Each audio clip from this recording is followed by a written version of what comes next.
বন্ধুরা, মায়ের রান্নাঘর চ্যানেলে সবাইকে স্বাগত জানিয়ে আজকে আমি একটা নতুন রেসিপি নিয়ে আপনাদের সামনে উপস্থিত হয়েছি। আমি আজকে আপনাদেরকে বাগদা চিংড়ি আলু দিয়ে ঝোল করা দেখাচ্ছি। চলুন বন্ধুরা, তাহলে দেখা যাক। এই যে আমি বাগদা চিংড়িগুলোকে খুব ভালোভাবে কেটে ধুয়ে পরিষ্কার করে নিয়ে ভেজে রেখেছি। আর এখানে আমি আলু লম্বা লম্বা করে পিস করে নিয়েছি, পেঁয়াজ রসুন কাঁচা লঙ্কা বেটে নিয়েছি, আধখানা বেশ বড় সাইজের আধখানা টমেটো বেটে রেখেছি, এখানে আদা বাটা, আর আমার লাগছে জিরে গুঁড়ো ধনে গুঁড়ো। তাহলে আমি রান্নায় চলে যাই। এখানে আমি কড়াইতে চিংড়ি মাছ ভাজার তেলটাই রেখেছি, আরও অল্প একটু তেল দিয়ে দিচ্ছি।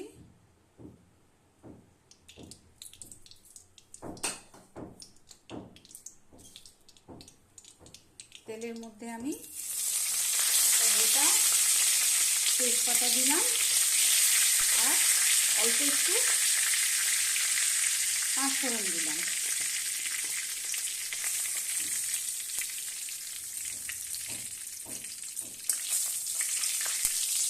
পাঁচফোড়নগুলো বেশ লাল হয়ে ধরে গেছে। এবার আমি গোটা আলুগুলো ভেজে নিচ্ছি।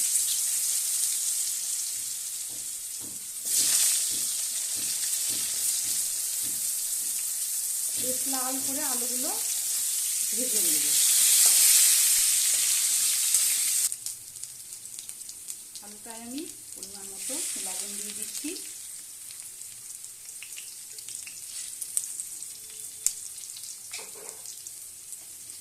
আর দিচ্ছি 1 চামচ মতো হলুদ।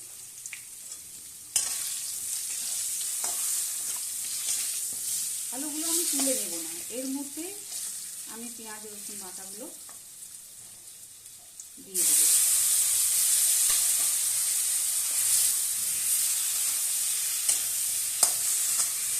এই পেঁয়াজ রসুন কাঁচা লঙ্কা বাটাটা একটু কষানো হয়ে গেছে। এবার আমি আদা বাটাটা দিয়ে দিব।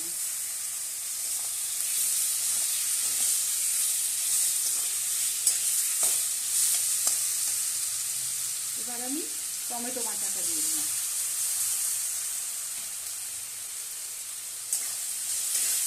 একটু নেড়ে চেড়ে নেব। একটু টমেটোটা কষানো হয়ে গেলে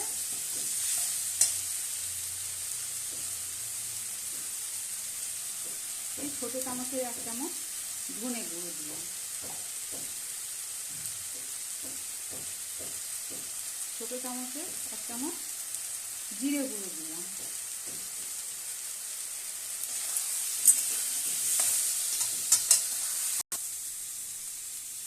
এবার আমি অল্প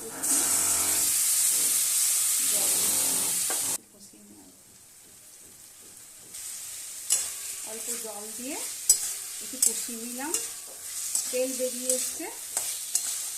এবার আমি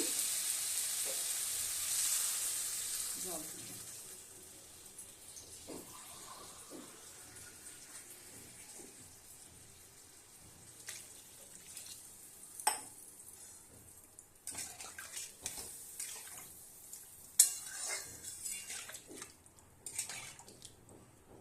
এটা একটু আলুটা সিদ্ধ হোক।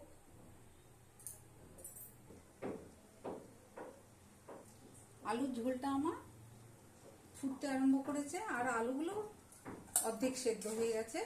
এবার আমি চিংড়ি মাছগুলো এটার মধ্যে দিয়ে দিচ্ছি।